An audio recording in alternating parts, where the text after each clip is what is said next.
So what if Naruto was in उचिहा के 10th episode में तुम सबका स्वागत है। एंड आज वीडियो में कोई भी रिकैप नहीं है। अगर तुम्हें स्टोरी के बारे में जानना है तो तुम पिछले एपिसोड्स को देख सकते हो। एंड हाँ, एपिसोड को स्टार्ट करने से पहले वीडियो को लाइक कर लो एंड चैनल को सब्सक्राइब कर लो। एंड अब स्टार्ट करते हैं what if Naruto was in उचिहा का एपिसोड 10। सो एपिसोड की स्टार्टिंग में काज़ेमारू उचिहा किंग के कमरे में आता है जहाँ पर शिन्सके एंड अकारी बात करने लग रहे थे। काज़ेमारू बहुत ज्यादा टेंशन में लग रहा था एंड वो उचिहा किंग को बताता है कि सेंजू क्लैन के लीडर उनसे मिलने के लिए आ रखे हैं। उचिहा किंग को समझ में आ जाता है कि कितनी बड़ी बात है एज अगर उजुमाकी या फिर सेंजू क्लैन में से किसी ने भी डिसाइड किया साउटोबी को वॉर में हेल्प करने के लिए तो उचिहा क्लैन के वॉर में हारने की चांसेस बहुत ज्यादा इंक्रीज हो जाएंगे। उचिहा किंग फुल स्पीड में मीटिंग हॉल की तरफ निकल जाते हैं एंड उस रूम में बस काज़ेमारू एंड अकारी ही बचे थे। काज़ेमारू ने शिन्सके एंड अकारी की बात को सुन लिया था एंड उसे पता चल गया था कि शिन्सके अकारी को उचिहा क्लैन की नेक्स्ट लीडर बनाना चाह रहे हैं। काज़ेमारू अकारी को देखने लग रहा होता है एंड अकारी उससे पूछती है क्या हो गया अंकल, सब सही, पेट वगैरह सही है ना आपका, बड़ी अजीब सी शक्ल बनाए लग रहे हो आप। काज़ेमारू कहता है हाँ यार कुछ दिनों से पेट खराब, आई मीन सब सही है, तू ये बताइए उचिहा क्लैन की लीडर का क्या सीन है। अकारी कहती है इसका मतलब आप हम दोनों की बातें छुप छुप के सुनने लग रहे थे। काज़ेमारू की शक्ल पर फ्रस्ट्रेशन साफ दिख रही थी। वो कहता है तुम्हें सच में लगता है कि मैं तुम दोनों की बातों को छुप कर सुनूंगा? तुम्हें पता नहीं है कि मेरे सेंसेस नॉर्मल लोगों से कितने ज्यादा शार्प हैं। अकारी कहती है मजाक था अंकल यार, आप कितनी जल्दी गुस्सा हो जाते हो। एंड मेरे को भी डैड ने आज ही बताया कि वो मेरे को नेक्स्ट उचिहा क्लैन का लीडर बनाने वाले हैं एंड वो ये चीज काफी ज्यादा जल्दी अनाउंस भी कर देंगे। वैसे आपको बुरा तो नहीं लग रहा कि डैड मेरे को नेक्स्ट उचिहा क्लैन का लीडर बनाने वाले हैं? काज़ेमारू कहता है मेरे को इस सबसे कुछ फर्क नहीं पड़ता, बट मेरे को ये समझ नहीं आ रहा कि शिन्सके को जल्दी किस बात की है। अकारी कहती है पता नहीं डैड के दिमाग में क्या चल रहा है, बट हाँ मेरे को आपसे एक चीज पूछनी थी, ये कासल में सीक्रेट टेंगू चैम्बर कहाँ से आ गया एंड मेरे को इसके बारे में कुछ भी पता क्यों नहीं है। काज़ेमारू अकारी से पूछता है तो मैं टेंगू के बारे में तो पता ही होगा। अकारी कहती है नोप। काज़ेमारू को ये सुन के दिमाग खराब हो जाता है। वो कहता है ये तो हमारी फैमिली में बचपन से पढ़ाया जाता है, नहीं तुम्हारा दिमाग का रहता है पढ़ाई के टाइम। एनीवेज टेंगू हमारी हिस्ट्री के एक डेटी हैं एंड उनके पास बहुत ही ज्यादा अंडरबंड लेवल की पावर्स हैं। पूरे उचिहा क्लैन की हिस्ट्री में तुम्हें टेंगू का मेंशन मिल जाएगा एज हम उचिहास के लिए टेंगू एक गॉड की तरह है जिनसे हम जो भी मांगते हैं वो हमें दे देते हैं। तभी नारुतो बीच में बाजी की स्टोरी को इंटरप्ट करता है एंड कहता है कि हाँ हमारे घर में भी टेंगू की पेंटिंग्स थी अंटिल यू नो इताची ने।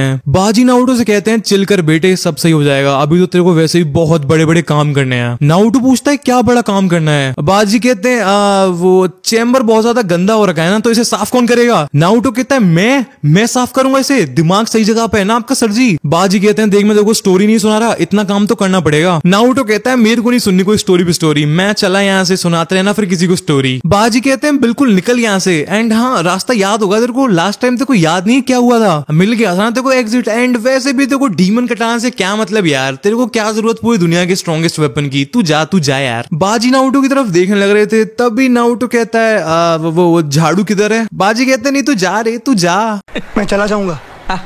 जा, मैं चला जाऊंगा। हाँ जा,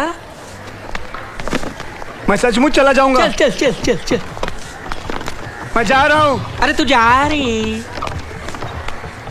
मैं नहीं जाऊंगा, 2 साल का किराया दे के जाऊंगा। नारुतो इन दी एंड बाजी के हाथ पर जोड़कर उन्हें मना लेता है एंड उनसे कहता है एक बार आप डीमन कटाना दिलवा दो एंड फिर मैं पूरे चैम्बर को क्या आपको भी साफ कर दूंगा। बाजी कहते हैं नारुतो कहता है कुछ नहीं आप कंटिन्यू करो, आप कुछ टेंगू के बारे में बता रहे थे शायद। बाजी कहते हैं हाँ सो टेंगू बेसिकली हमारे जापानीज कल्चर में काफी ज्यादा पावरफुल एंजल बताए जाते हैं, बट वो एक नंबर के हरामी है। उसे 24 घंटे चाहिए एंटरटेनमेंट, इसलिए वो इंसानों की मदद करने के बहाने तुम्हारा आई मीन वो तुम्हें और ज्यादा परेशानी में डाल देता है ताकि उसके एंटरटेनमेंट में कोई कमी ना आए। एंड तुम सब उचिहा क्लैन वालों का आईक्यू तो है ही क्रेजी, इसलिए तुम्हें तो उसके जाल में फंसना ही था। टेंगू उचिहास की हिस्ट्री का काफी ज्यादा पुराना पार्ट है। इवन मैं जो तुमको स्टोरी सुना रहा हूँ उससे भी सेंचुरीज पहले से टेंगू उचिहास को मैनिपुलेट करता आ रहा है। बेसिकली बहुत टाइम पहले शिन्सके के एंसेस्टर ने टेंगू से मैनिपुलेट होकर उससे पावर्स मांगी थी, जिसके बदले में टेंगू ने उस उचिहा से कासल में एक छोटा सा कमरा मांगा था। एंड वो अपने आप में एक सेपरेट कहानी है जो मैं तेको कभी और सुनाऊंगा। बस अभी के लिए इतना जान ले कि टेंगू की बातों पर बिलीव नहीं करते हैं। एंड इसके बाद बाजी अपनी स्टोरी को कंटिन्यू करते हैं एंड हमको दिखाया जाता है कि काज़ेमारू ने उसको जो कुछ भी उस चैम्बर के बारे में पता था वो उसने अकारी को बता दिया था। बेसिकली उस कासल के चैम्बर में टेंगू की प्रेजेंस को फील किया जा सकता है एंड वो उचिहा के लिए गॉड की तरह है जो कि उचिहा किंग की फैमिली के हर लड़के को उनकी एलिमेंटल कटाना देते हैं। ऑल्सो तुम्हें टेंगू से बात करने के लिए सुसाहिनो लैंग्वेज आनी चाहिए। ये सब बताकर काज़ेमारू अकारी से कहता है मेरे को चलना चाहिए, तुम्हें तो पता ही है लास्ट टाइम शिन्सके ने गुस्से में क्या कर दिया था, कहीं वो फिर से कोई कांड ना कर दे। काज़ेमारू वहाँ से जाने लगता लगता है एंड तभी अकारी उससे पूछती है क्लैन के बाकी लोग मेरे को एज लीडर एक्सेप्ट करेंगे भी। काज़ेमारू कहता है अगर मैं तुम्हारे पापा एंड मेरे हाथों से नहीं मरना है तो जरूर करेंगे। ये सुनकर अकारी के मुंह पर एक छोटी सी स्माइल आ जाती है एंड काज़ेमारू अकारी से बाय कहकर उचिया की मीटिंग हॉल की तरफ निकल जाता है। काज़ेमारू बहुत स्पीड में कासल कॉरिडोर में चल रहा था कि तभी नाओरी उसके सामने आ जाती है। एक्चुअल में नाओरी एंड काज़ेमारू एक दूसरे को काफी ज्यादा लाइक करते थे एंड काज़ेमारू इवन हयाशी से उसकी एंड नाओरी की शादी की बात भी करने वाला था, बट जिससे पहले वो किसी से कुछ कह पाता शिंस्के ने सेंजू क्लैन के लीडर के बेटे हाजिमे को मार के वॉर स्टार्ट कर डाली थी। नाओरी बहुत ज्यादा दुखी एंड बहुत ज्यादा टेंशन में लग रही थी एंड वो काज़ेमारू को बताती है कि उसके पापा हयाशी उसको कुछ रातों से शिंस्के के चैम्बर में भेज रहे हैं उसको कंफर्ट करने के लिए एंड मेरे को लगता है कि मेरे डैड के दिमाग में कुछ ना कुछ प्लानिंग चल रही है। काज़ेमारू को समझ में नहीं आ रहा था कि उसे कैसे रिएक्ट करना चाहिए। उसे पता था कि नाओरी ये सब हयाशी के कहने पर कर रही है, बट तब भी उसे ऐसा लग रहा था कि उसे उसके भाई एंड गर्लफ्रेंड दोनों ने मिलकर धोखा दिया है। काज़ेमारू नाओरी से पूछता है तुमने हयाशी से मना क्यों नहीं किया, उन्हें हमारे बारे में बताया क्यों नहीं। नाओरी काज़ेमारू की बात को सुनकर शांत हो जाती है एंड वो कुछ भी बोल नहीं पा रही थी, बट हमें एक दिन पहले की रात का सीन दिखाया जाता है जहाँ पर हयाशी नाओरी से तैयार होके शिंस्के के कमरे में जाने के लिए कह रहा था। नाओरी काफी देर तक शांत रहती है एंड हयाशी की बात पर रिएक्ट नहीं करती है। हयाशी फिर बहुत जोर से चिल्ला के कहता है तुम सुन भी रही हो या फिर नहीं। नाओरी के दिल में जितनी भी करेज थी वो उसको इकट्ठा करके हयाशी से कह देती है कि वो ये सब नहीं कर सकती एंड वो काज़ेमारू से बहुत ज्यादा प्यार करती है। ये सुनकर हयाशी बिल्कुल भी रिएक्ट नहीं करता है। वो कहता है कि हमारे एंसेस्टर्स ने उचिया किंग के लिए लॉयल रहने की ओथ ली थी एंड ये हम दोनों की ड्यूटी है एंड इस टाइम पर उचिया किंग को तुम्हारी बहुत ज्यादा नीड है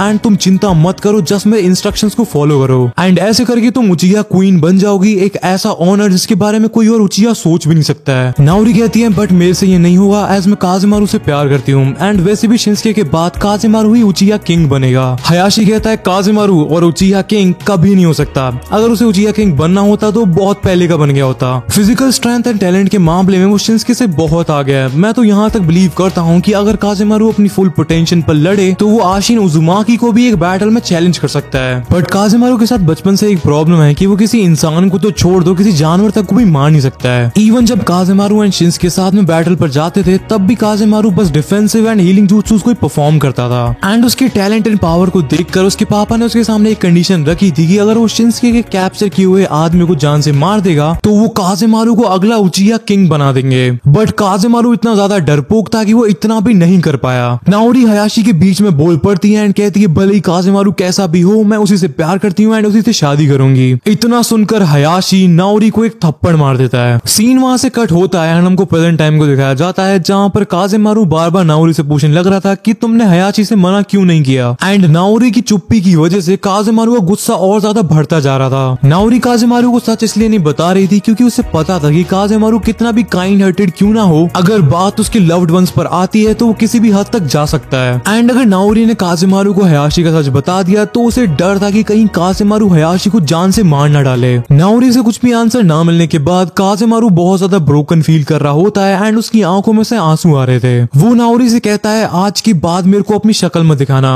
एंड मेरे से बात करने की तो कोशिश भी मत करना। इतना बोलकर काज़ेमारू अपने आंसुओं को पहुंचते हुए उचिया की मीटिंग हॉल की तरफ निकल जाता है जहाँ पर उचिया किंग एंड सेंजू क्लैन के लीडर की मीटिंग चल रही थी। सीन चेंज होता है एंड हमको उचिया की मीटिंग हॉल को दिखाया जाता है जहाँ पर काज़ेमारू शिंस्के के साइड में आकर बैठ गया था। शिंस्के सेंजू क्लैन की लीडर हयातो सेंजू से कहता है हयातो दोनों ये काफी ज्यादा अनएक्सपेक्टेड विजिट है, मैं आपके लिए क्या कर सकता हूँ, चाय कॉफी या फिर सीधे मुद्दे की बात। हयातो कहता है शिंस्के तुम हमेशा बहुत ज्यादा डायरेक्ट बात करते हो एंड तुम्हारी इसी ईगो की वजह से आज हम यहाँ पर खड़े हैं, इसीलिए नो चाय नो कॉफी, मैं यहाँ पर इसलिए आया हूँ क्योंकि इनोसेंट लोग मारे जा रहे हैं। शिंस्के कहता है लगता है साउटोबीज ने आपके कान भर दिए हैं। हयातो कहता है हाँ मेरे को ताकेशी का लेटर मिला था, उसमें लिखा था कि कैसे एक मैसेंजर एंड उसके खुद के बेटे को कितनी ज्यादा बेरहमी से मार दिया गया एंड आई गेस तुमको तुम्हारे एल्डर्स ने ये बताया ही होगा कि ये कितना बड़ा वॉर क्राइम है एंड अब ताकेशी मेरे साथ एंड उजुमाकी के साथ अलायंस चाहता है। काज़ेमारू अपने मन में सोचने लग रहा होता है that's bad, that's really bad. Shinsuke थोड़ा सा स्माइल करके कहता है ताकेशी तो हमेशा से बहुत ज्यादा ड्रामेटिक रहा है एंड उसका बेटा कोई मैसेंजर नहीं था, वो एक स्पाई था जो कि मेरी पूरी फैमिली एंड क्लैन के लिए थ्रेट था। ऑल्सो मैंने उसको बस अपने सेल्फ डिफेंस में मारा था, उसने खुद मेरे पर पहले से अटैक किया था। हयातो कहता है किसी भी क्लैन के लीडर के बेटे को मारना सेल्फ डिफेंस की तरह नहीं देखा जाता है शिंस्के, लगता है उचियाज अपनी लिमिट्स को भूलते जा रहे हैं एंड इसी वजह से मुझे एंड मेरे क्लैन को भी इन्वॉल्व होना पड़ रहा है। शिंस्के कहता है साउटोबीज हमारे बॉर्डर्स पर महीनों से अटैक कर रहे हैं, उन्होंने ना जाने हमारे कितने रिसोर्स रिसोर्सेज चुराए एंड कितने लोगों को मारा है। ये वॉर मैंने स्टार्ट नहीं करी है हयातो दोनों।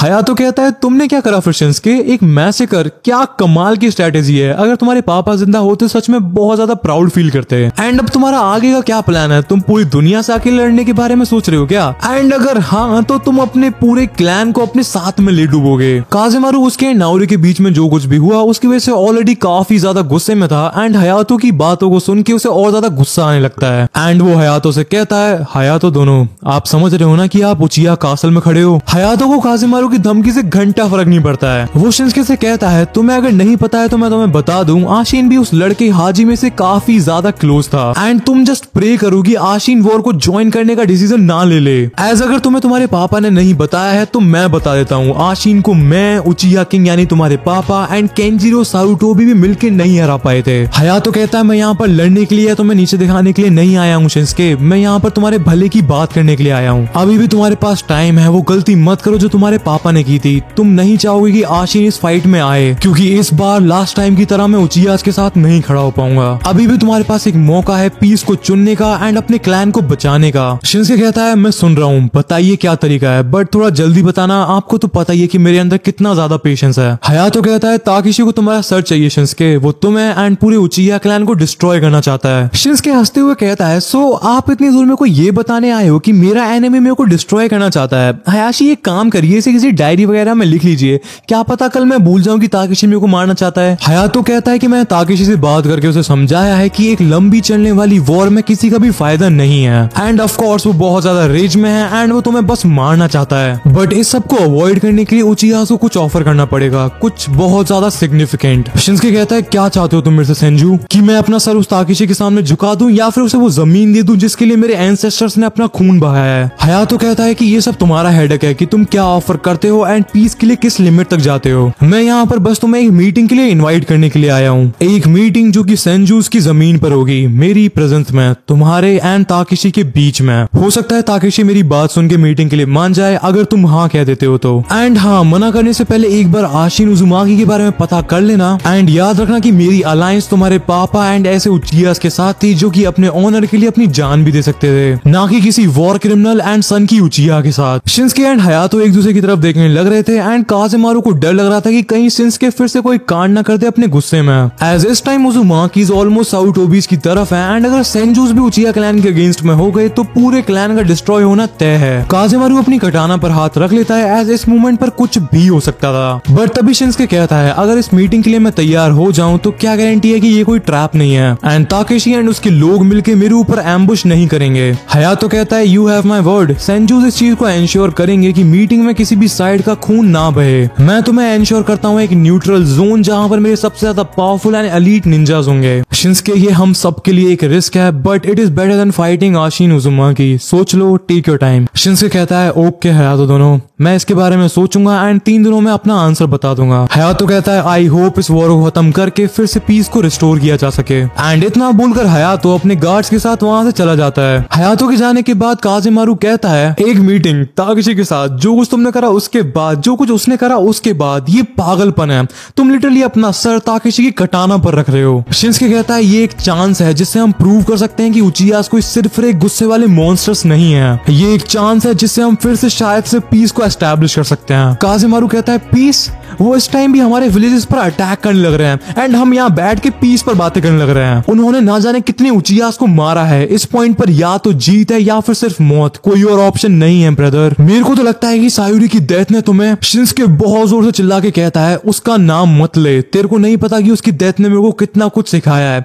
एंड अब मेरी आंखें खुल चुकी हैं। काज़ेमारू ने अपने भाई को उससे इतने ज्यादा कोल्ड एंड रूड मैनर में बात करते हुए कभी नहीं देखा था। बट एनीवे सीन चेंज होता है एंड हमको इताची को दिखाया जाता है जो कि अकात्सुकी के एक हिडन चैम्बर में एक मांस वाले बंदे के साथ बैठा हुआ था। इताची एंड वो मांस वाला बंदा उस चैम्बर में बैठकर चेस खेलने लग रहे थे। तभी वो मांस वाला बंदा इताची से कहता है टाइम पास आते जा रहा है इताची, मरने के लिए तैयार हो। इताची तभी कहता है चेकमेट। वो मांस वाला बंदा कहता है कि मैं हर बार कैसे हार जाता हूँ यार। इताची कहता है तुम्हारा कोई भी वर्जन मेरे को चेस में नहीं आ सकता है एंड हाँ ट्राई करना कि मेरे को ज्यादा पेन ना हो। वो मांस वाला बंदा इताची से कहता है चिंता मत करो, तुम्हें बस ऐसा फील होगा जैसे तुम्हें किसी चींटी ने काटा है। इताची कहता है तुम्हारे एग्जाम्पल कपल्स कभी नहीं सुधरने वाले। एंड इतना बोलकर दोनों इताची एंड वो मांस वाला बंदा हंसने लग जाते हैं। सो आज वाले एपिसोड में इतना ही रखते हैं, बट नेक्स्ट एपिसोड के लिए तुम्हें एक हिंट दे देता हूँ। नेक्स्ट एपिसोड में तुम्हें जानने के लिए मिलेगा कि उचीहा को उनके शारिंगान कैसे मिले थे। सो मिलते हैं नेक्स्ट वीडियो में। एंड हाँ, वीडियो को लाइक कर लो एंड चैनल को सब्सक्राइब कर लो।